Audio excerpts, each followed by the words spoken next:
Hey, what's up, everybody? How you doing? We got Jared, my friend Jared here. We got Toby, Hi, and everybody. we're another edition of the or episode of the night. Toby, maybe you should take this one. Yeah, I got Yeah, this. go for We'll be right back.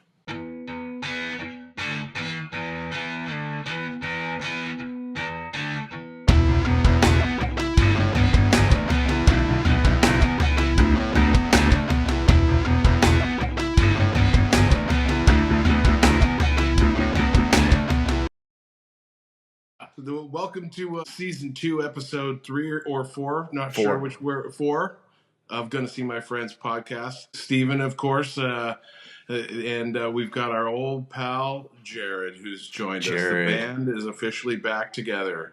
The Echo Dine is back together. The three of us at one point were played some music together in the local scene. A band called Echo Dine. You can look us up on MySpace if you can find that platform anywhere. Jared, What's up, Jared? So good to see you again, buddy. Yeah. Yeah, I think I'm gonna have to add you guys as admins to our MySpace page, or Please do.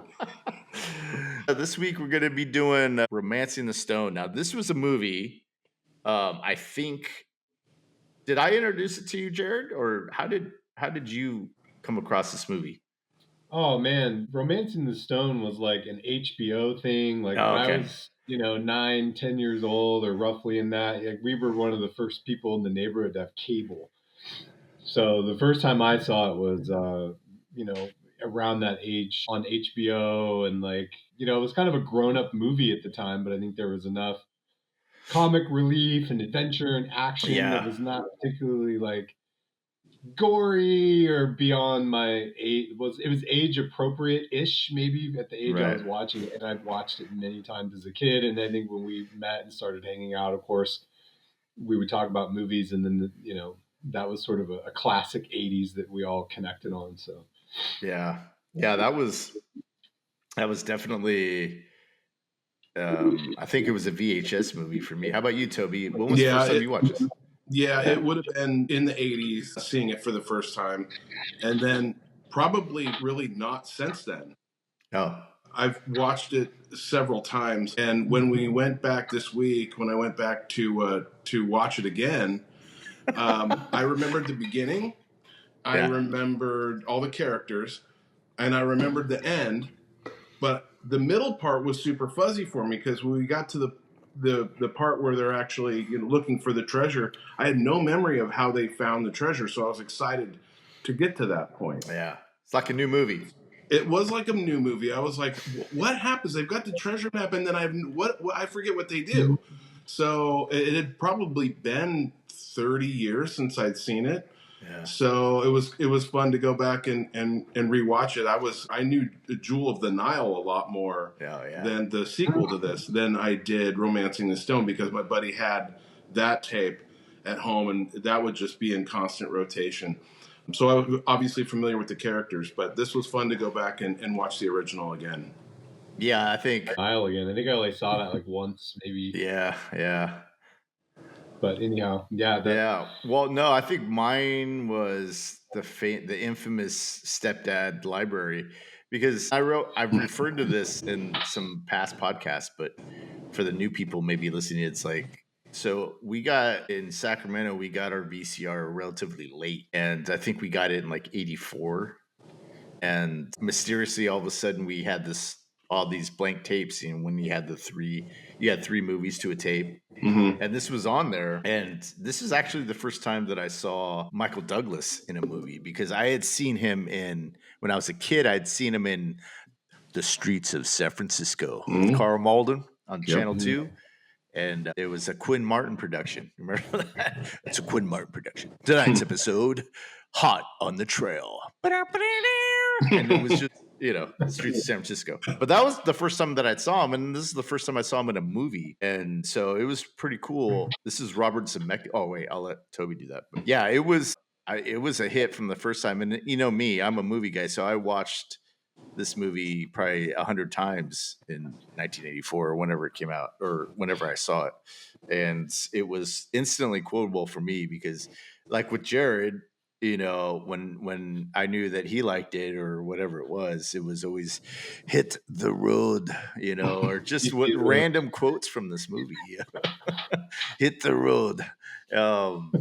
And we would always bust them out, and it was just always this inside thing. It was always so fun. So this is going to be a good one. So yeah. So all right, Tobe, you got some info for us? I certainly do. Thanks. Just real quick, just to give you the deets here. This is we'll start with the writer because I didn't know any of this going into it. Kasdan. So it's written by Diane Thomas. Who? Diane Thomas worked as a waitress for many years in New York, and she had a screenplay that she had written sometime in the 70s.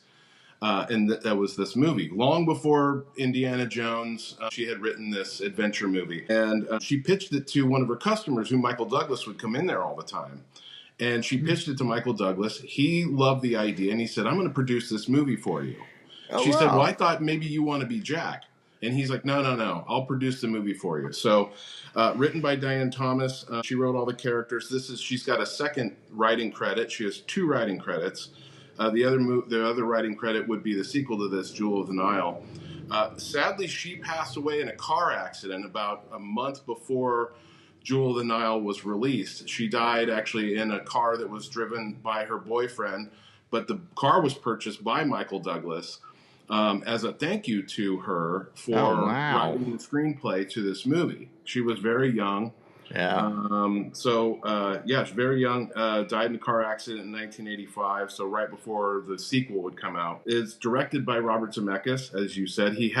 He was fairly young at the time as well. He didn't have a whole lot of writing credits. You know, we know Zemeckis, his list goes on and on, still making movies. He didn't direct Jewel of the Nile after this. You would think, well, the sequel comes out immediately afterwards. He must have done the sequel to this. He did not. And he did a small movie, wasn't it? Didn't he do a small movie in 85? Yes, very small. Nobody's heard of it. Yeah. After this movie was in the can, he went on to direct Back to the Future. I've never heard of that one. No. Yeah. So he was putting out movies just about every year. Yeah. After the what? After Romancing the Stone, Back to the Future. Yeah.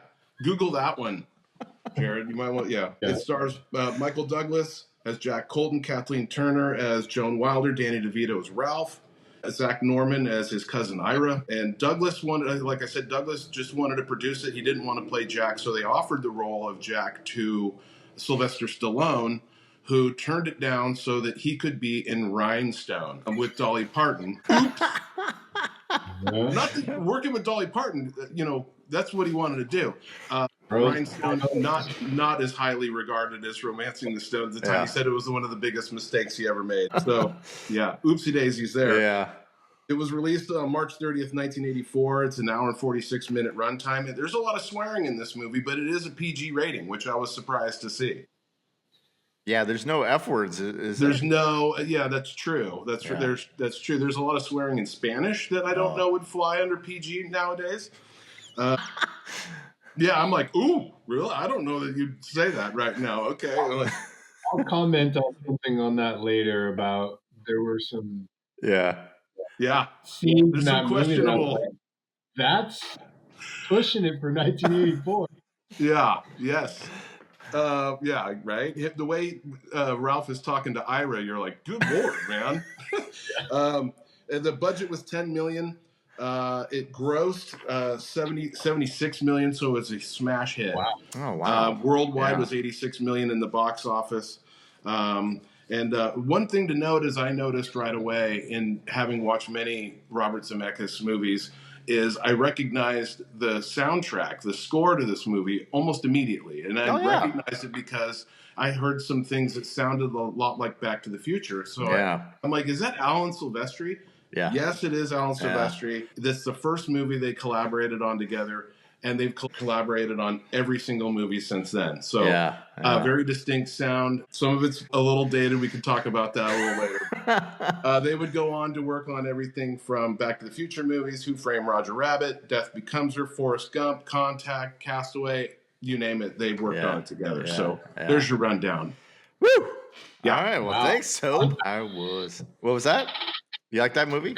That was a great movie. I'll have to go back with and watch. with great scores, right? You got that. He really sets the tone. They work together like Spielberg and Williams, man. Yeah, absolutely. Yeah, I think in watching it last night, I have over the years acquired a taste for a lot of kind of world music types of influences, particularly like my time in the festival, kind of touring around and Burning Man and all this is a lot of Latin percussion that, while dated in terms of, the sax lines and the keyboards is, but I think that was a welcome sort of soundtrack to me last night. Was particularly like Winnie Lane's coming out of the apartment early in the movie and getting in the what is that, Cobra, to try to escape, and the little and the kids spinning the thing. I mean, it was just, it was very 80s, but I also appreciated like moments in the suspenseful chases where there's this great percussion that's happening alongside all the instrumentation. So as dated as some of the style was, I always appreciate that. So it was very appropriate for like the setting of the movie. So I'll give it a minute. Cool. Yeah. I mean, I think that a lot of the music, especially when I hear Silvestri or Zemeckis, whatever, you hear the similarities of, like, because he did, I think he did Predator as well. And if you watch Predator, you hear these kind of motifs that are kind of similar to like Back to the Future kind of stuff. And I hear it in this too a little bit, especially like at the end when I think when she sees his boat and you hear that kind of the little ringing. That's very Back to the Future. He used I think he used the exact same one. He had in some of those rings. Yeah. So I hear that in a lot of his stuff, and especially in Predator. Predator's like, Jesus, did he just take? Sometimes it just sounds familiar. But all right, cool, man. Well, let's start this off. Jared, did you have any? What is your first favorite scene? Do you have a scene that really kind of gets you at the beginning? Like, because for me, it's the Mondo Dismo scene. And I know that's another insight. Which one? The one where they're in the bar? Yeah, the bar. The guys, or the one where Kathleen Turner accuses Colton of being. No, it's the first one, because what kills me is that they go down the line of dudes, and he's like, loser, major loser. And the guy that looks like Elvis Costello, he's like, oh, loser. And wait, look at this guy. And he comes in, he's kind of looks like the biggest Toby. Head I've ever seen. Anyways, oh my God, the turtleneck was not doing him any favors. Oh my God, well, this guy, and he's it is 1984, isn't it? I think boy, pumpkin spice turtleneck too. Yeah. So that was my first one. It was like that was the first scene that kind of really gets me. Do you guys have any scenes in the beginning there that you liked? I think I was going to skip ahead a little bit. Oh, go ahead. From the beginning, but I think the scene when they're in the fuselage of the crash plane, still from maybe early middle of the. I think what stood out to me in that scene, because I kind of get caught up in the little funny lines that happened at that point. Yeah. But it was the first time that I think, I've seen the movie maybe a dozen or more times in my life, but it was the first time that I really noticed, when you look across sort of Jewel of the Nile, and then later, by the way, not to go into another topic, but this kind of all spawned the Kathleen Turner Douglas War of the Roses, which is like a whole other thing that happened. But it was the first time I think that real I think from a perspective of the script and the movie itself, is it was the first time that I think there was this on-screen chemistry between the two characters. Yeah. In that moment where they're having that discussion, and she says, "Oh, I've never asked your name," and he's like, "Jack T. Colton," and then later, "What's the T stand for?" And I think just there's a moment where the way they look at each other, where they start to admire each other, even though they've not liked each other up to that point. I think for me that stood out as the beginnings of that chemistry between the two characters and their on-screen chemistry that later led to Jewel of the Nile and some other movies. That was sort of a moment, I think, that laid the foundation for the rest of that movie and everything that happened beyond it. Well, I totally agree, because that was totally the whole. I think a big reason why this movie was such a success was because you could feel the chemistry, and also I think a lot of the romantic comedies kind of spawned from this was the whole. We hate each other at the beginning, and then we kind of go through this stuff, and then we end up falling in love. I think that kind of took off from this as well, because there's not a lot of rom-coms. Well, I don't watch a lot of rom-coms, but the ones that I do watch and like, they kind of follow this formula. And yeah, definitely. And you can feel it too, man. Because like you said, the War of the Roses and Jewel of the Nile, and I think they just redid, or not redid. I think they did a movie back in like 2019 that Michael Douglas is in, that Kathleen Turner was in, and she was in an interview that I saw, and she was talking about the chemistry that they had and the friendship that developed from that they're still friends to this day. So yeah, that's a good point, man, because that's obviously a big thing in this movie, is that chemistry. Because if that chemistry doesn't work, then the movie kind of doesn't work, I don't think. Yeah, and to your point earlier in the movie, the whole idea is she's a writer of romantic novels, a series of them, right? So for her to have this moment where she's experienced what she's been writing about and developed her whole career on is also, I think, kind of where some glue for the plot and where the characters really come together. So it was just kind of first time I really noticed that was 30 years later watching it. It was like, oh, that's the moment right there, that look where all of this is all coming together. Relatively early in the movie. What were you gonna say, Tobe? Well, yeah, you were saying. I mean, the chemistry. They would go on, like you said, and I didn't look at how many movies they made, but not that it's part of the same storyline. But War of the Roses would have Danny DeVito with them as well. So you kind of had these three, and when you saw that, sold the movie right there. All you had to say was it's got Kathleen Turner and Michael Douglas. And if you're going to throw Danny DeVito into the mix, people are just going to, I don't care what it's called. I don't know. Yeah. I don't need to see a trailer. We're going. Because, I mean, they were really at the height of their powers during this time. I mean, first of all, Michael Douglas and Kathleen Turner absolutely drop dead gorgeous in this movie. Yeah. I mean, he's shredded. She's a absolute knockout. Yeah. And they do kind of, they're trying to show, she's, she starts out where she's, got her hair back, no makeup on, and she's typing away in the typewriter, and she's crying, and she's, they try to make her look as frumpy as possible, but then later on, it's a lot of leg shots and him, her, looking down the shirt and kind of thing. We know who she is. Yeah. We're familiar with the actress, so they do a lot of. It took a while to get to that point, but yes, you're right. The chemistry is in the fuselage, especially where it's an hour into the movie and we find out what the main character's name is. We didn't know his name up to that point. So well, you didn't need to know it either. You really didn't need to know. Well, I think the Danny DeVito connection too goes back to One Flew Over the Cuckoo's Nest, because that was, I think, the first producing job that Michael Douglas had, because he produced that movie. And so he was kind of like, when you think about, oh, okay, I got this movie, I need this person. They go back to that movie. That's, what is that, 78, 76? Yeah, I think 76. Danny DeVito was in some episodes of Streets of San Francisco, too. Oh, was he? Oh, yeah, I believe so. I don't know how much, but I want to say that, and that's early 70s. Yeah. Yeah, the point, too, you're making about that, I'm sorry. No, go ahead. Elaborating on that. Go for it. This is something I actually wrote down in thinking about this.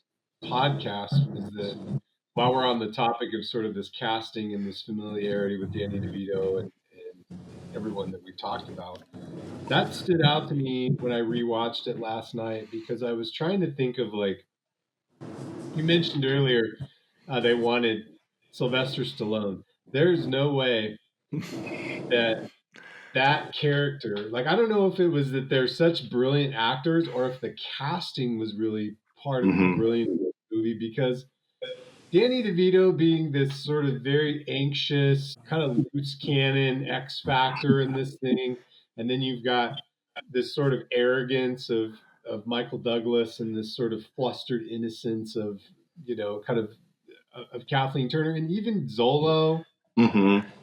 I can't stand Ira's character in this. I don't know. That's probably my least favorite. He's just a shitty villain. Yeah.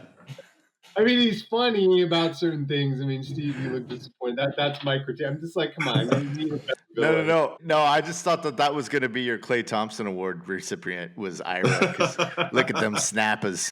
Yeah, well, he's got a couple one-liners, but in general, his character gets on my nerves. I'm like, you're the villain, and you're kind of a jackass. You got to be like, he's not the alpha villain. He's like the beta villain. Well, I think that was the whole point. That was the whole point of it, was that these guys are not villains; they're treasure hunters, and so they don't really know what they're doing. They're kind of like, all right, we just need that map, and so they're just kind of, I think, they get her on the wrong bus, and you got Ralph, or what's his name? What's Danny DeVito? Ralph, is that his name? He's Ralph, yeah. Ralph. And you make a good point. Yeah, and I think the real villain is Zolo. Is in this movie. I think that's the real. Although he has some, his obsession is kind of his downfall. But anyways, go ahead. I didn't want to continue. No, I just wanted to underscore that whoever did the casting, and I think sort of with Michael Douglas sort of falling back into that role after they couldn't get Stallone that Toby talked about. I think just one of the brilliance of the whole movie from start to finish is really the casting, because I don't know that I would be skeptical if you think of other actors of that time who could pull off that movie with both the sort of tensity of the chase of the whole villain side of it, with the comedic relief of the sort of rom-com nature of it, and then also just the sensitivity, the casting. They're just so well suited to what the character is, and it just came together really well. I don't know how they did casting then, or who the casting agents and all that are. But it was just really well cast, and I think that lent itself to the success. I don't know any other actors that would come to mind that would really fit any of those roles very well. Yeah, well, I think 100% agree. I was trying to, when I read that, doing a little bit of the research, this wouldn't have worked with Sylvester Stallone. Is that what? I can't picture it at all. There's no way. He's like the equivalent of like The Rock right now, because I think when The Rock takes a production, then it becomes The Rock. It's The Rock. It would have been a so I think Stallone back movie. at that time, Sylvester Stallone was supposed to be in Beverly Hills Cop. And so that's right. And so he took the script and was like, well, we're going to do this. And all the changes to Beverly Hills Cop, they didn't want to do it. So then he did Cobra, or was that his name? Is that the movie name? Yeah, Cobra. Oh, and that was a wild movie. Yeah, so I mean, that's why they last minute changes, But casting is, like they say. A great point, Jared. Yeah, absolutely. Yeah, you're casting is half the battle, they say, in a movie. So if you don't cast well, then you can have the greatest director. It's not going to work. A lot of what I may comment on today is really kind of looking at it with more middle-aged eyes, right? When I first saw the movie, I was 9, 10, maybe 11 years old. And then I watched it a bunch of times at that age, and then maybe a handful of times kind of throughout my adult life. But these things last night, I mean, you don't think about it when you're 12, like, oh my God, how brilliant is it that Danny DeVito plays this character? Or I'm not a huge Danny DeVito fan, but I love him in this. Yeah. Not that I dislike Danny DeVito, is just not somebody that I particularly follow. But I mean, he's great. Well, that you bring up a good point, because as I said in our very first podcast with Back to the Future, when I saw that came out when I was 11, And my 11-year-old eyes, everything was a spectacle and it was great, but I couldn't understand why Marty wasn't into Lorraine. Right. And as I get older, it's like, oh, that's his mom. That's why. Right. Yeah. Shit. But when you're a kid, you're like, dude, she's hot, man. Or at least I was. I was just naive as fuck. But and so that's why I think that's a good point that you bring up, because you tend to see it differently when you grow up. That's true. It's still equally as entertaining and good. And I think that another thing I like about, I don't watch a lot of newer movies now. Admittedly, I don't have a lot of time to. But one thing that I like about it too, I noticed, is that like the pace is good. So there's some newer movies I'll see where they rush through certain things to get to like the action, or they're too slow and they spend so much time on character development that they kind of miss out on these like peak moments of the movie where they're not fully developed. And I think, I won't say it's the best I've ever seen, but it had a nice pace to it where you got like a little bit of the development of Joan and her writing and her loneliness and her agent and the back. But that wasn't really one thing that I feel like at the end of it, I was like, well, how did Elaine's husband get caught up in this, and why was he killed? The treasure map being shit. Like, what was that? Like, I always wanted to know. Maybe we should ask the writer, like, well, I think why did they kill the husband? Yeah. Well, Zolo wanted that map, so Zolo got him, but he knew Zolo was after him, so he sent the map to Joan Wilder. Yeah, Joan. Yeah. Okay, but then they caught him, and right. But who the hell's Zolo? I mean, is he a cop? Is he a federale? It's not really. Well, he's all of those things. I think private army. Yeah. Is he like? And they say, well, so he's a butcher. Is he? He's an antiquities dealer. I mean, it's interesting. Yeah. I mean, it's a great villain. He's a butcher. You mean the man that killed my husband? The butcher that killed your husband. That's right. Yeah. So he. Yeah, maybe that's Jared being asleep at the wheel, sort of connecting those dots for myself. But I just wanted more. Yeah.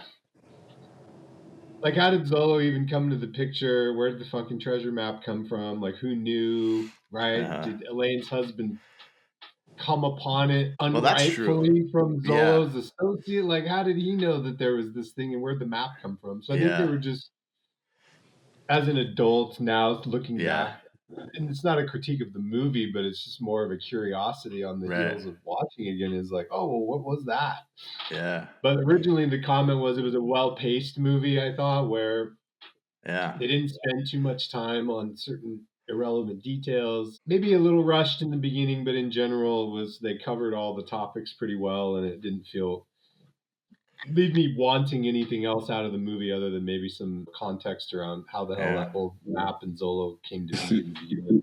Well, me and Toby just talked about that in last week's pod with Point Break, how it was paced just perfectly. That movie too, because it's and what you bring up, Jared, the point of like having it getting bogged down on backstory or maybe character development or something like that. Movies can do that, and that's a fine line too, because another fact is that this movie, when it first was shown to previews, was horrible. Nobody liked it, and so that's why Zemeckis got fired, because he was going to do Cocoon. So they took him off of Cocoon, and Zemeckis was like, well, I know how to fix this. And there's actually, so I have it, I own it, and it comes with the deleted scenes. And her publisher was originally a guy, and it just made, and then that fuselage scene that you were talking about earlier, Jared, was actually took place outside during the day. And so they redid all these scenes, took out characters. And because the main complaint was that they didn't like Joan. Joan was just so unlikable.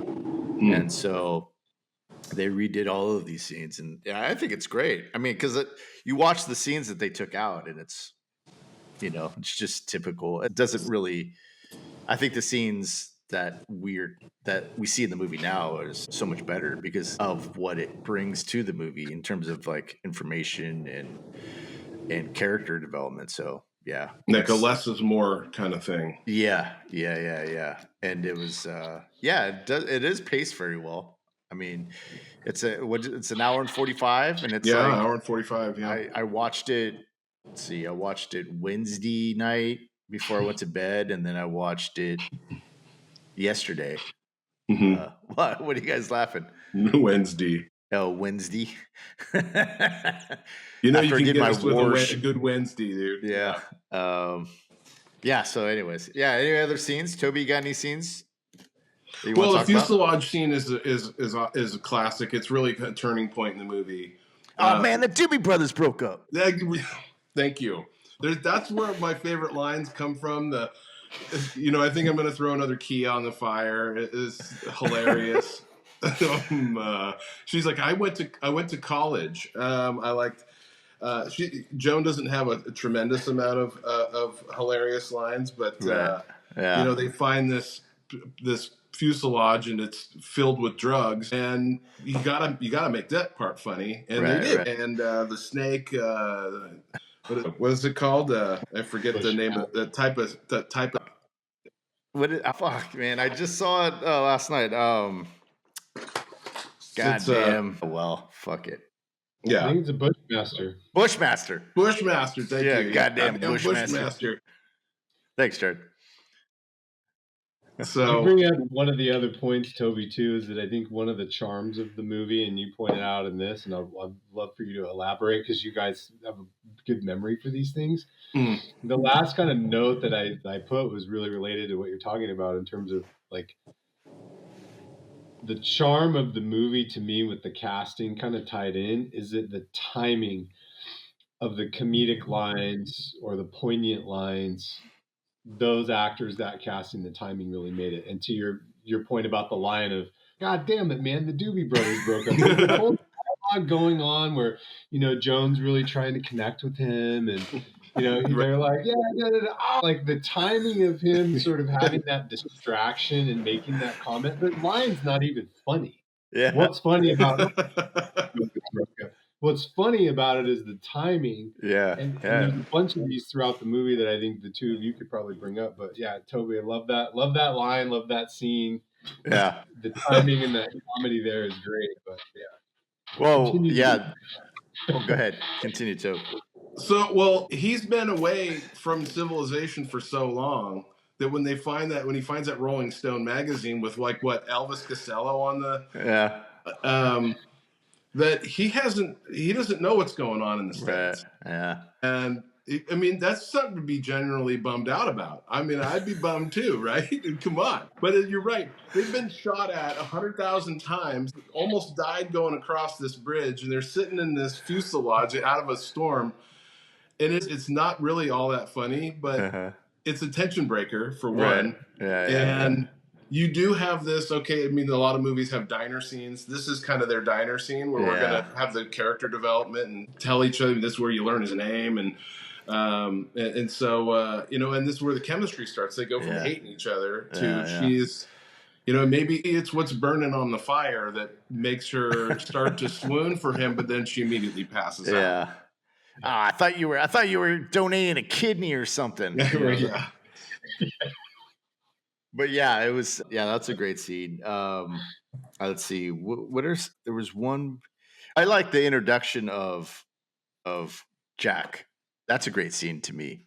To me, it's like, she goes because they're screwed. Their bus is broken down, and it's so because the whole movie up until then has been built up to tell everybody that here's this lady who's waiting for all what was the Jack or what was this character? She's writing in all her novels is her. Jesse. Jesse. Yeah. That she's waiting for her Jesse, and like even the kind of the way they frame his entrance, where he's up on the hill with the little water sack and it was mirror from the opening scene, right? So then they frame it, and it has all the foliage, and he's just framed right in the middle, and you can see his face, but you can tell that it's like if they were darkening his face, it would be a cover of one of her novels.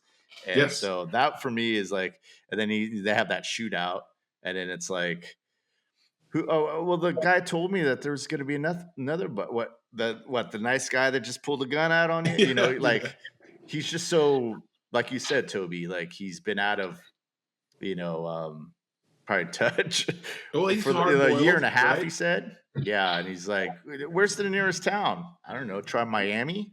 that always gets me. And then, look, in about 5 minutes, everything I own. Yeah. Yeah. This is rush hour.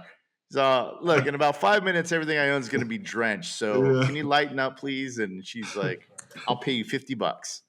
And he starts like, so I thought you said you lost everything. Yeah, but not my sense of humor. I mean, it's just, he's like really sharp because he's just used to being by himself and doing what he needs to do.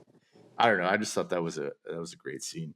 He's in relatively good spirits considering we find out that load of birds cost him $50,000. I mean, he's I thought he said 15. Yeah, 50 is a lot. Yeah. I was like, what? Those birds? I mean, I thought he said 15. He may have. I had the subtitles up, so I don't know. Inflation, it was probably like 50. Yeah, that's probably $100,000 now. I mean, he's like $375. I mean, he's got dollar signs in his eyes, and he's going to take her. But he has been out there a long, long time, and he knows his way around, and nothing really seems to faze him. Yeah. Go ahead, Jared. One of my other favorite lines in that part of the movie, I think it was when they were in the crash plane, maybe not, where he cuts the heels off. Again, the timing and the delivery of like, well, those were Italian, and he goes, well, now they're practical. Yeah. Throws the shoes over there. It's like, well, even before that, charm, just like you cut the heels off your shoes, and it's sort of a gesture of like, oh, I'm going to make you more comfortable and efficient. Yeah. Because, before that, he goes, do you have anything valuable in this suitcase? And she's like, no. Yeah, I mean, everything I have. And he's like, okay. Because it's all about, at this point, it's just all about, like you said, Jared, he's just trying to make her understand, like, we're in the jungle. Like, we got to get out of here or else, it's going to be pain. So, yeah, that's a good one. That whole scene, and at the time, I don't think I really connected the dots, but I can see why it gets criticized for its similarities to the Indiana Jones franchise. And in that before the fuselage scene, the whole sliding down the hill, and there was a lot of things that reminded me of Temple of Doom. When you saw the rope bridge, okay, and then they swing across. They find a dead guy. There were a lot of I could see why this is criticized for, he's got the Indiana Jones hat. Yeah. I know that was hot in the 80s, but again, it was very clear that she had written this screenplay during the 70s. So not that she was, people kind of criticize, well, why did they just rip off Indiana Jones? This was she had this written long before Indiana Jones. Yeah. And I think, I was about to say, like, that doesn't make sense. Mm-hmm. 81, it says Indiana Jones, Raiders of the Lost Ark. Yeah.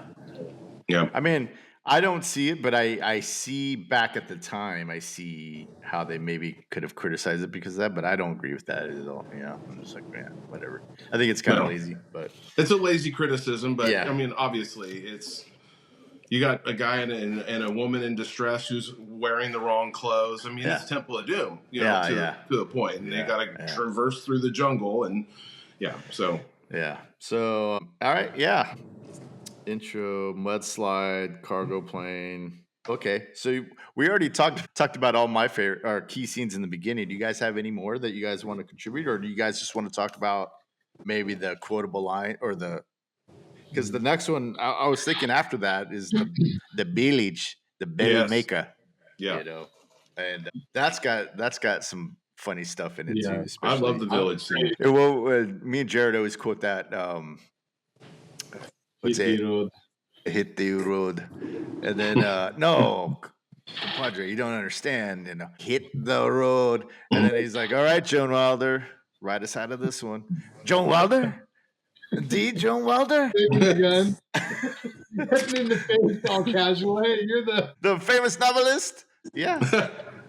Hey, I read your books. I read all your books. And then he starts telling his buddies, and he goes off and says, "This is the girl." Yeah, that I read to you every Saturday. Small detail that starts in that scene that I tracked last night is like everywhere he went in casual conversation, he's like, how about a Xerox machine? It happened it happened there. And the irony is that you're in a developing country in the 80s where there probably isn't a lot of this type of technology, and they're all like, yeah, which is broke. Or when he gets to the hotel, he's like, yeah, out back, we have a Xerox machine. Like, in my mind, I'm like, it's 1984 in Colombia, in a small town, in a hotel. Who the hell has a copy machine there? Just, I don't know. It's a small detail that I was like, it came up a few different times. And well, that's I think that's part of his, I think because at the beginning we're led to believe that this guy's kind of cavalier. And he's out to kind of cheat Joan because, she's naive. He is out to cheat Joan. Yeah. And so, you can't really get behind Jack, even though he's saving her, he's leading her, trying to get her to a phone. But then he does all these other things of like looking at the map and, he's kind of thinking.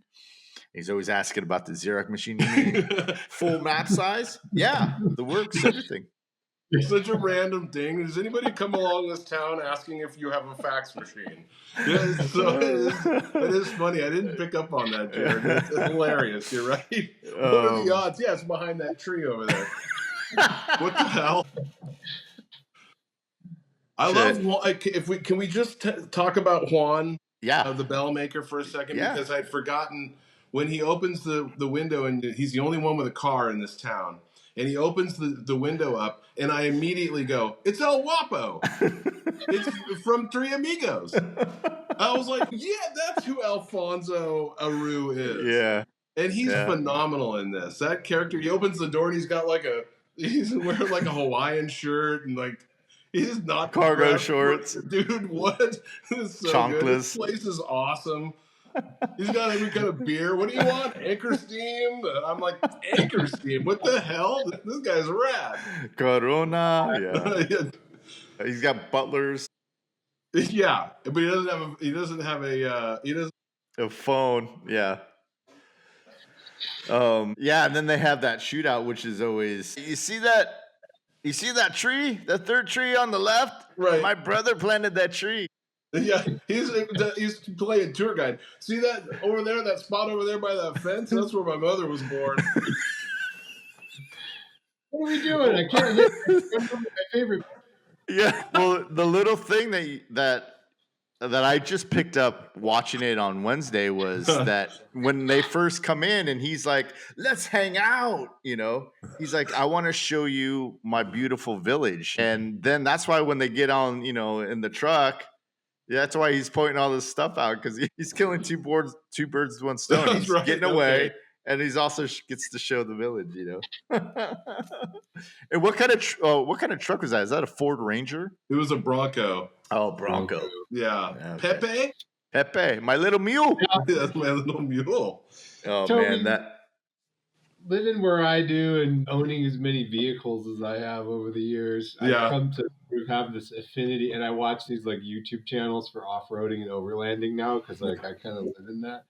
Was that a full-size Bronco, or was that one of the little Bronco 2s? I think it's a Bronco 2. Yeah.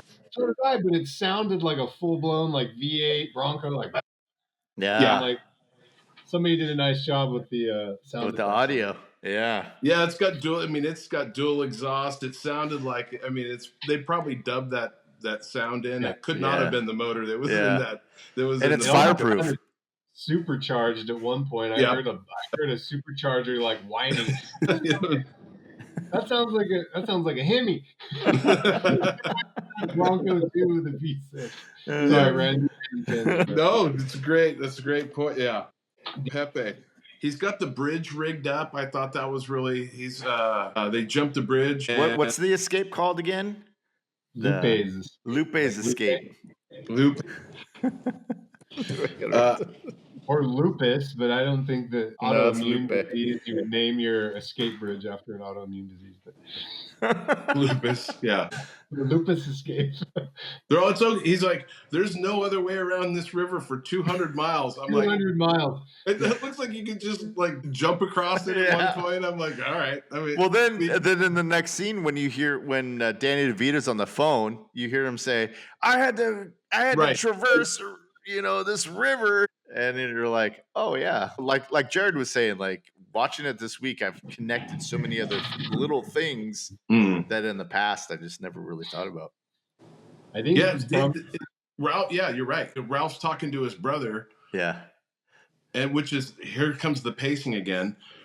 There's Joan and Jack right behind him. Oh, good. We're moving. I have a car. I'm not Tarzan. He's the luckiest guy who's lost. He's got one job. He's lost these people. They keep appearing behind him. I'm not Tarzan. Love that line. It's so appropriate for the whole movie. And anyway, I was going to push forward a little bit because I think another pivotal point in the plot in the movie, and also where there's a transformation in Joan, is like at this point, she's been through all the shit. She made it through. They land in this village. Someone knows her. They get their asses saved. And now they're on this hillside and they see Tenedor del Diablo. And now Joan is now starting to be like, yeah, I want to save my sister and get the map to these guys. But wait a minute. She's connecting the dots now to what she's seen on the map, realizes that they're close to finding it. And she starts to shift in this where she's now more willing to go along with Jack to actually go after. And they're rationalizing to each other, oh, well, if you have the stone, that's more bargaining power. You have more leverage to get your sister back. They're kind of talking themselves into like going after this.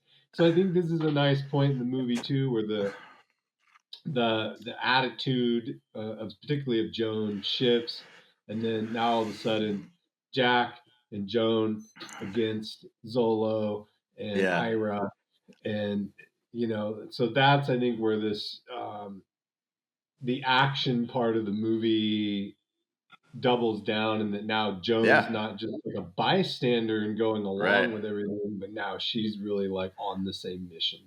That's a great point, dude, because I think the night before when they're dancing and they're probably having a couple drinks and they had dinner and they're, you could tell they're bonding, and she's becoming, like you said, all the stuff that they've gone through, being shot at, being chased, jumping rivers, whatever. She's getting a little more dirt, a little more grit, and she's finally realizing that, like, maybe she should go after the stone because they're so close. And she does play it off too on that hill when she's like, Tenedor del Diablo, like she's acting like, oh, this is the first time I've heard of it, or at least that's how I took it.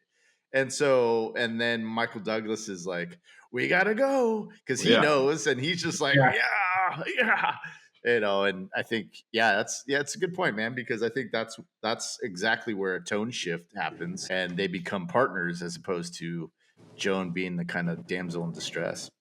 That is, and Jared, I hadn't looked at it in that perspective. I thought it was more, she wasn't ready to leave Jack yet because she was falling for him, but that's a simple way out. She's down for the adventure now. And she realizes all we have to do is give these people the map. They don't need to know that we've already found the treasure, and we're already freaking standing right here. It's right close by. So in Cordova province. I mean, everything is there. And I think she gets to this point where she's like, well, I could go back, or I can go and get my sister and go back home and this and that, or I can continue this adventure that I always write about, and that I always want. And, here's the chance to live it out. And I wasn't giving her enough credit. Yeah. It's a good point. So but then that phone call, I have a car. I'm not Tarzan. And she's with some guy. I don't know. She likes guys. Whatever he says. Yeah, this is what we were talking about at the beginning. Unlike you. And you're just all... I was like, this kind of took an odd turn. I don't know how much character of Ira's development we need at this point, but we find out quite a bit in this phone call. Well, I think I had said this maybe to either one of you guys at some point. Maybe Jared, I thought. Maybe I had said this before, but I thought when I was a kid, I thought he was saying Marty Cohn. Like, there was a comedian by that name during that time, and he was like a sketch comedian, I think. And I thought he was saying Marty Cohn. Like, yeah, I didn't, not the other word, but it's like, and so when it wasn't until probably I was in my 20s when I watched it that I thought, oh, that's the bad word for, okay, all right. Yeah. You gotta have the subtitles up, bud. Even those are a little off sometimes. But, yeah. So, anyways. Yeah, good shifting point in the movie there. And then I think, again, the score. Yes. Dun, dun, dun. They're driving across the little mountainside and going into the cave. And again, the comedy of errors of DeVito just happening to be asleep in the back of the car when they steal that car to basically lead him right to them. Is just sort of like, he's so lucky. He's so lucky in this. Every time he turns around, he's like, I got him. I'm good at this. Yeah. And it's like, and all his lines are like, what is that? Oh, I'm the creep. I'm not the one that's trying to, I forget the line is, I'm the one, what is it? Romance it out from under her. Yeah, I'm not trying to romance it out from under, And that's a good point. When he starts taking off, and he's like, and I don't, and he starts running. He starts shooting behind his head. Dude, that fucking scene. That's great, man. I found myself counting the shots, waiting for him to run out of bullets, and at that point, even though I knew what was going to happen, I'm like, that's 3. They better not shoot 7 shots because that's only a 6-shooter. But they got it. Sweet. He stopped after close 6. one. And then she tries. And then she jumps in. Well, they find the jewel. And by the way, it was like the least. I don't know. This was the part where there's a treasure map to get to this priceless jewel, and it's hidden in a puddle with sun shining directly on it in a huge cave. I was like, well, somebody's got to have found this thing by now. It couldn't have been buried in this place for that long, because what an obvious place to put it. Oh, we hid it in this bunny rabbit statue. She's all, well, if you remember my first novel, The Treasure of Lust, the treasure was hidden inside the statue. And I was like, is that why now all of the adventure movies have you going like treasure? What's the one? Or the Nick Cage ones? What is that? Oh, National Treasure. National Treasure, where you have to go to this continent to find this clue, so to then takes you to this continent. This is literally go into the cave and look at the spotlight. Yeah. It's X marks the spot. I was all well. That's where I think that probably plays into why Elaine's husband was killed, because I think maybe Elaine's husband had the jewel or had the gem, and that's what Zola was after. Maybe. Well, it couldn't have been. It can't be that old because it's inside a bunny rabbit. Right. So it's not an ancient artifact. Right. It's been hidden there for maybe 5-10 years. I mean, what are we thinking? Well, no. I mean, I think Elaine's husband hid it there because he was the only one. Map. Yeah, because he was the only one. Because she says in my first novel, and who else could have read her first novel? Besides, it's probably someone in her family. Yeah. So I think that he was the one that buried it because and he was the one that drew the map, maybe. So I think it was very clever the way she figured out that you fold the map like Mad Magazine back when you fold it together, it makes a different picture. I thought that was clever. I'd forgotten about that. All right, Joan. Or Elaine's husband was a cartographer. Yeah, it's one or the other, right? Yeah, I mean, because it's not really true to the specs, Well, he must have read Mad Magazine. I was like, cool. I remember that was my favorite part when you fold that back cover. I mean, you got to screw up your magazine, but if you don't know what I'm talking about, hey, you just buy 2. You just buy 2. Would take buy 2. Keep the other one in mint condition. It'll be worth a lot someday. Hang on to it forever. Okay, so then somewhere in my attic. So then the next big scene is the whole, I guess the final, like what, half hour is the old castle, and Zolo gets his hand bitten off, and it's kind of funny because it's funny they because think they're gonna Elaine's gonna bring the map and get her sister back, and Ira doesn't need to know that they've already got the treasure. So she thinks, I've got the best of both worlds. I'm going to get out of here, save my sister, and we're gone. He does go. You and your sister. I mean, they almost have it. They're at the home stretch.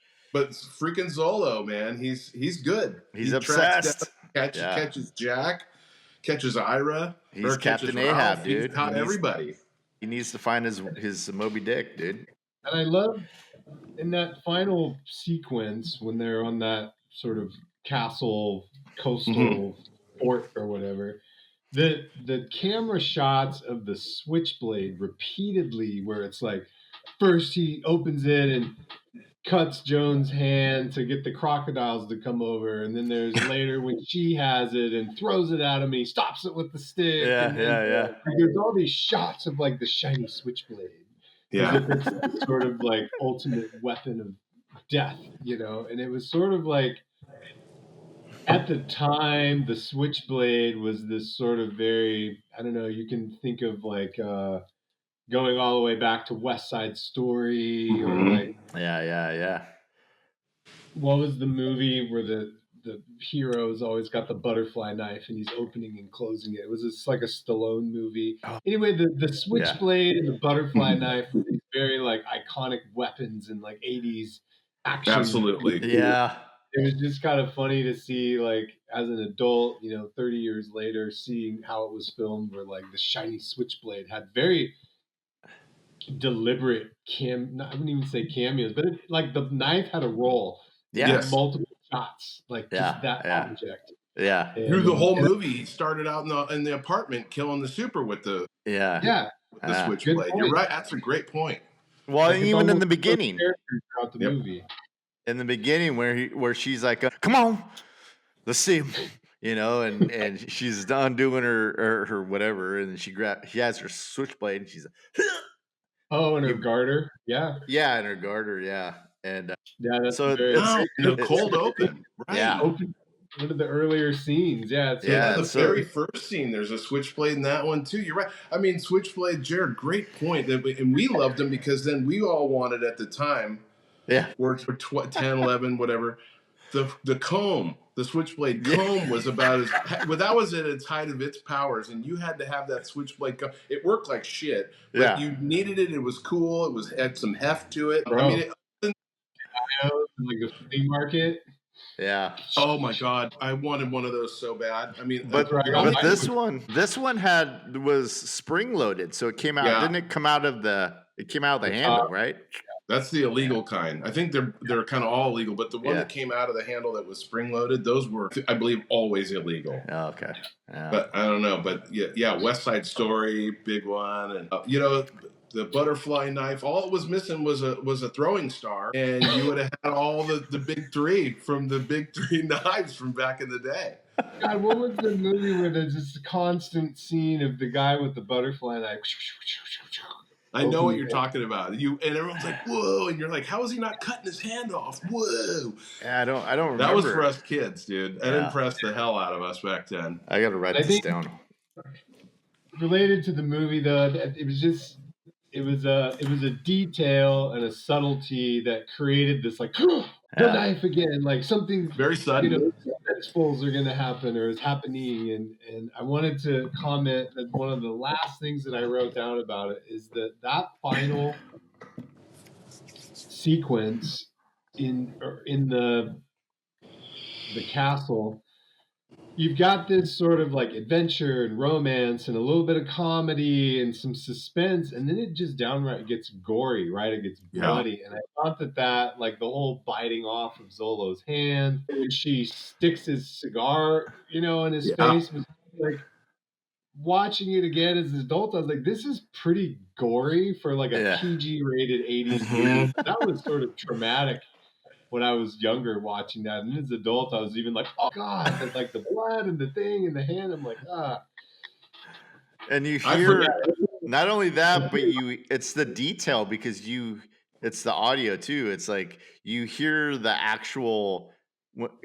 It's like the crocodile gets his hand and he's like, but then you hear the actual of it coming off, and then it comes off, and he's all, just like so much. Oh, it was gory, dude. Yeah. It was gory. Zola went out in way because he was a real bad guy, and he was a butcher. Yeah, and he deserved to die. He killed Elaine's husband, so yeah. To go out the way he did was satisfying, but a lot. He gets he went out. And he falls on the lantern, and now he's on fire, and he falls through the thing into the alligators. You're just like, God, damn. Well, it was the same crocodile alligators of at the beginning when they're all looking at him like, look at them snappers, huh?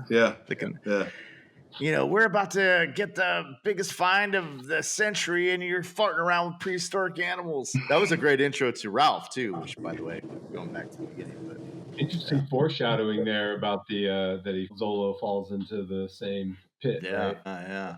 So that last scene was pretty gory, and it was just surprising to me. Again, just in context of the era as well as the PG rating or whatever it was. It was like that was pretty multiple sequences of some somewhat like graphic violence for a movie that's 40 years old now. Yeah.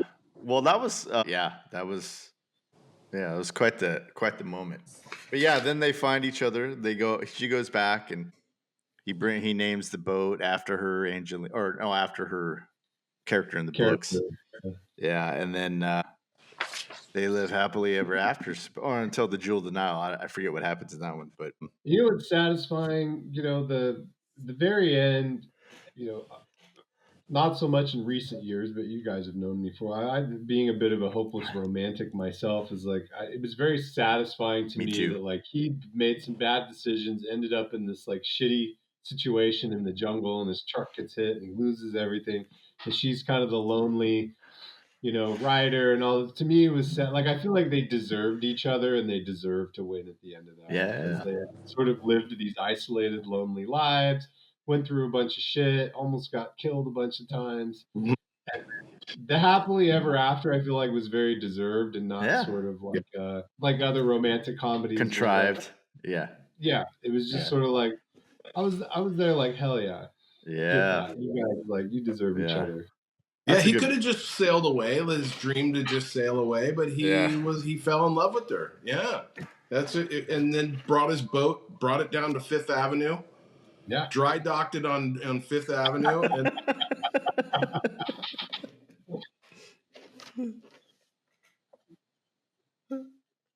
he wins big time, right? He gets the stone, the crocodile boots, gets the money and the girl and the boat. All right, cool, man. Well, let's get to our Klay Thompson Award, shall we? Do you want to do that? Want to hit that up? Or do you want to do some trivia first? Hit us with some trivia. Well, let's see. All right. Well, I think I already did it. Okay. That was the behind the scenes, the fuselage scene, and how they filmed it. Originally, they filmed it outside, but the previews are so bad that Zemeckis. I should have just saved it for the trivia, but no, it's all right. And so he redid everything, took out some parts, and they redid the fuselage scene, and in a studio in LA. So the outside was in Mexico, and then the fuselage they did that scene after they did reshoots. So that's why you see Michael Douglas has put on some pounds and So that was my trivia. Anybody else have any trivia? No? Yeah. No? Okay. Jared, can you think I didn't write any down. I was going to say I thought you were going to comment on Alan Silvestri's music and the scene where the night they get together at the hotel, they're dancing and having dinner and everything, and the soundtrack at the time. Did they use this for Wii Sports? This music right here, it's very I looked up, we're about to play some tennis right now. I loved it. Well, it's cool how they merged the two because his score comes in at the end of like they do the. I don't know if it was if he did that too, but they're dancing, dun, dun, dun, dun, dun, and it weaves that in there. So that was okay. Cool. All right, let's go to Klay Thompson, man. Let's do our Klay Thompson awards. Let's start with Jared, our guest. What do you got? You got one? I don't, but remind me, and I'll circle back. I saw your note earlier, and I got so caught up in all the other details. There's not the cast isn't that big, so you'll be able to think of somebody. Yeah. Tell them how it works, Steve. It's a secondary character or cameo, and it's so you couldn't name because I wanted to do Danny DeVito, but he's part of the main cast.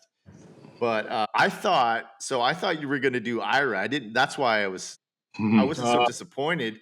But I thought because you would always be like, look at them snappers, eh? Yeah. And then you would take. You want to kill me? Or no, that's Ralph. I was going to say Ralph. You want to kill me? Take me back to Queens and kill me. But mine is. I'll do mine. Mine is the publisher, and I like that she's so concerned. I mean, she's a publisher, but she's also you could tell they're kind of buddy. So she's trying to hook her up to a Mondo Dismo. But wait a second, look at this. Who is this guy? Oh my God. And he's like, I can't wink, but yeah. I'm not Toby, what's yours? I'm going to give my Klay Thompson award to Romeo. Oh, there's no way you pick mine. Romeo's not even credited in the movie. I was like, I got my... Dude. Steve, I said nobody's ever asked this. Go ahead, Jared. She dumps the whole can and makes it, and then she smells it, and I'm like, I'm not a cat person, but when I've had to take care of someone's cats and I open one of those, I'm like, last thing I'm going to do is take a big whiff of some, fancy feline. But I love the part where she throws the wine glass in, and then like after the cat's done with its food, she like throws the cat dish in the fire too. I just thought that was very like. She thought she was being so naughty, so that's why I'm going to give that. And sorry, Toby. My God. Okay. Toby got sniped. Wow. There's no way. All right. Well, I'm going to take the alligator that bites off Zolo's hand. I'm really a hero of sorts. An amazing acting job. And he's got the jewel. He's got the wherewithal to make a break for the ocean. Yeah. And almost, but he had a fatal case of indigestion at the end. Died right in his arms. But he made a hell of a pair of boots. So my Romeo, dude, wow, dude, wow, huge good one, Jared. Well done, Jared. The alligator, though, I mean, really, especially at the end, it really ties the room together. Right? It sure does. And especially as he like puts his foot up on the railing of the boat and he's climbing to be like, I got the boat because I went after the alligator. I got the alligator and the boat and the babe. It was great revisiting that whole movie because of the movie itself and just the nostalgia of, I know exactly where I lived when I saw that movie when I was little. I remember the bike that I had. Like, it brought me back in a lot of other ways. But great movie, great timing, casting phenomenal. And one other, can I Klay Thompson scene in this? Sure. Yeah, absolutely. Yeah. We were talking about the sort of level of violence and gore for like a PG-rated 80s movie. There's a shot when they're in the hotel when they first have sex and they agree to go after the stone. There's the shot of Kathleen Turner laying on her back with Michael Douglas on top of her, where it's like the side boob, the torso, and the thigh. And then as it gets at the very last piece of it, like he's laying between her legs with the implication of it, like he's laying there post-coital inside her. Like the shot was like, to me, was very graphic. And I'm like, oh my God, this is like 1984, 85. And this is a PG movie that you could watch on cable TV. So that was very surprising to me to see it as a grown up and be like, oh wow, that was a very like edgy kind of provocative scene or a shot for that era. Well, I didn't realize that they showed all that because when I was a kid, I would just follow his hand in the map, and I didn't pay attention to what was being shown as they panned down. Because you hadn't gone through puberty yet. Right. So I'm going to take that as your final thought. How about yours, Toby? Wow. I mean, that's a phenomenal point. I mean, I remember, and just to comment on that, I was thinking more of when they slide down the hill and they slide down the mudslide. She's in the puddle and he slides down. Somehow he ends up face down, and when he lands in the puddle, he lands between her legs and he raises his head up. That was in the trailer of the movie on television. I mean, and you're right, it's PG. They were showing that to us all the time, and we didn't think anything of it. Yeah. But I don't know if you want to call it simpler time. There's a lot of things that we do now that certainly wouldn't have flown back then. So, you give and take. But my final thought is I enjoyed talking about this movie a lot more than actually watching it. But I think I might have to go back and actually watch it again, because I was like, I don't think I'm going to be real kind to this movie today. I was telling Christina before, she's like, so what did you think? I'm all, I don't know. I might MST 3000 this thing. But yeah, you guys, both of you guys, I think you brought me around. I think you guys brought me around. Yeah, you saw things that maybe I didn't pick up on. So nice. Yeah, I give it a 7.2. Sweet. I'll write that down. 7 Tomatoes. For those of you scoring at home. My final thought is I've become they just don't make them like this anymore. I always feel like, in the 80s, especially around this time, and Toby, we've done some podcasts with some movies that have come out around this time. Mm-hmm. Maybe it was because we were kids seeing some of these in the theaters, but in the theater experience now, I think I was talking with Scott about it on our Say Anything podcast, or our Scrooge podcast, maybe. But it was the theater experience is just, it's not what it used to be. I mean, it's so expensive. The food's so expensive, and it's just, I mean, the chairs are nicer because now you can recline and do all that shit. But, it was just a time when you could see original stories. It was like we've talked about this whole podcast. It was action, it was adventure, there's a little love story in there. And it just seemed a little, again, maybe because we're kids, but it just seemed a little more bombastic, a little more hard hitting when we went and saw a movie. And this is why, part of the reason why I started this podcast was just to revisit all these movies and talk to people that loved them as much as I did. Because I think last week, when we were talking about Point Break, and we both were just like, this is near and dear to our hearts. We've watched this so many times. But for me, like, a lot of these movies are the same way. I yearn for a return to those kind of feelings that it kind of made me feel. So yeah, I'm gonna say 8.5 out of 10 on this movie. Maybe even a 9 out of 10. Just the enjoyment level. So that's my rating. Oops.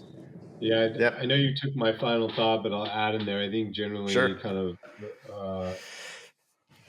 there are some movies that were done in the 80s that I'll go back and watch now and be like, yeah. Purple Rain, great soundtrack, awful acting, awful movie. Like, Revenge of the Nerds.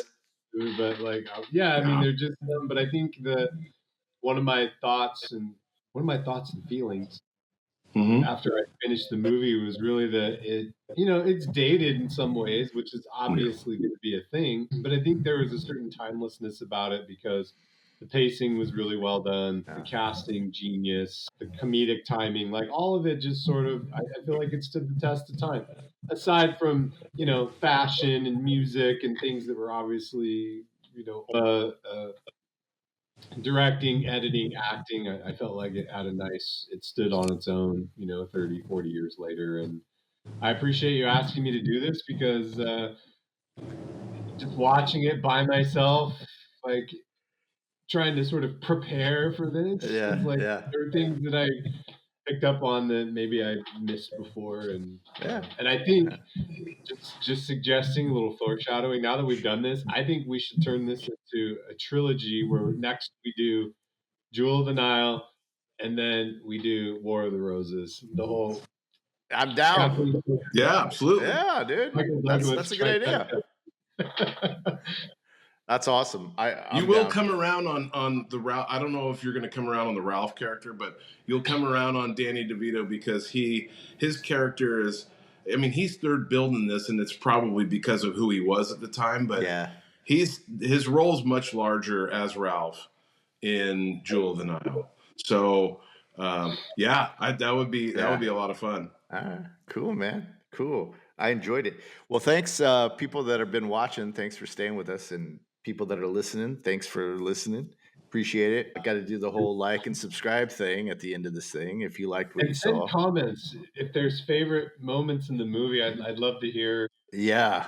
I feel like I know the movie relatively well, and there's things that people, if anyone wants to comment on a funny line or some trivia, comments. What were your favorite scenes? What did you think of the movie? Did you like it? All that good stuff. So that helps out the channel, and it helps us out, and that'll be fun and great to read. Anyways, thank you, everybody, and we'll see you again soon. See you, Toby. See you, Jared. Thank you for coming. See you guys. All right. Take care, guys. Bye.